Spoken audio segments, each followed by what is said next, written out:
we're going to talk through though what football might look like in the fall. So let's start with this scenario. The NFL wants to play games in their stadiums. So let's assume they can at least do that. Mary Kay, do you think we'll have fans in the stadiums? And I'm just wondering, like, I'm trying to figure out what a capacity would be, what a realistic capacity in a stadium could be, like 50%, a third. I don't know. That's sort of what I've been trying to visualize. Well, here's what I've been thinking about lately is, you listen to these different governors from around the United States talking about how they want to do things differently. And they have jurisdiction over when they want to open things and how they want to open things. So I think that's going to be a challenge. Let's say, for instance, that Governor DeWine says, okay, you can play football, but there will be no fans. And let's say, for instance, that in Georgia, they say, hey, you can play football and bring in all the fans that you want. What I wonder about that is, will the fan situation, be a deal breaker? I mean, does that have to be uniform state to state, or does it just have to be, you can get on the field and you guys can play football and states can determine whether or not fans can come in and how they want that to look? What are your guys' thoughts on that? I would think, to me, I would think that there would be an uproar from some coach or some players about that, right? Because we always talk about crowd noise. Every year, there's some games where we talk about crowd noise and how much it impacts a team. And I can't imagine that there would be coaches and players who would be okay with, you can come to our home stadium and it's going to be silent, but we have to go to your stadium. Like, let's just say the Browns and the Steelers. Okay, the Steelers can come to First Energy and it's going to be silent, but we have to go to Pittsburgh and it's going to be loud and rowdy and there's going to be hecklers and terrible towels. I don't know if that would fly in the NFL.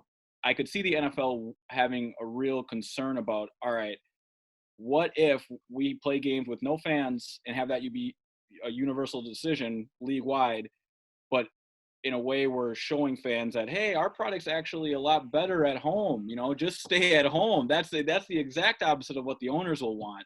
So the way I would push back on that, Dan, is yes, it wouldn't be fair and the coaches would throw a fit. I completely agree, but the dollar sells. And if you have some fans still being able to go to games in certain cities and some fans that aren't, you're still getting the best of both worlds potentially, still allowing fans to remember what it's like to go to the game, still allowing that, enabling it.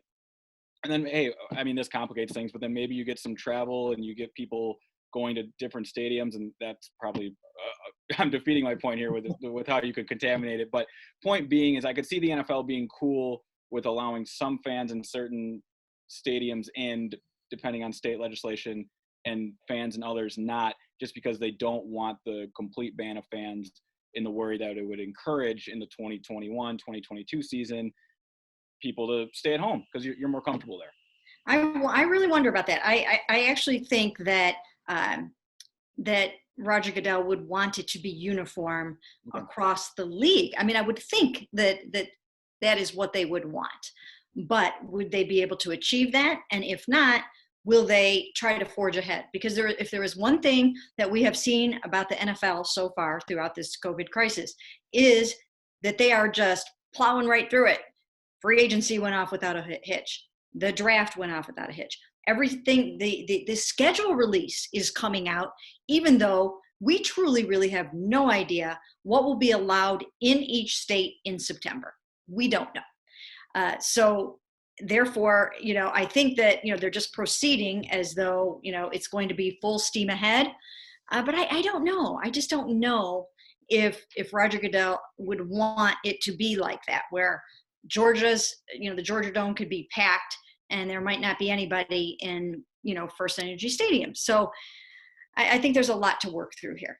And Ellis, that's a good point, because the NFL has, a few years ago made this big push because they were realizing people were staying home because they could be on their phones and check their fantasy teams and watch Red Zone. And so people who weren't necessarily tied, super into, I have to be at my favorite team's games, they would stay at home. So they, tried to beef up Wi-Fi at stadiums. They made, the video board you see show fantasy stats now and highlights. And they really kind of beefed all that up a few years ago. So That's certainly something I think they would be aware of, and I think that's a good point.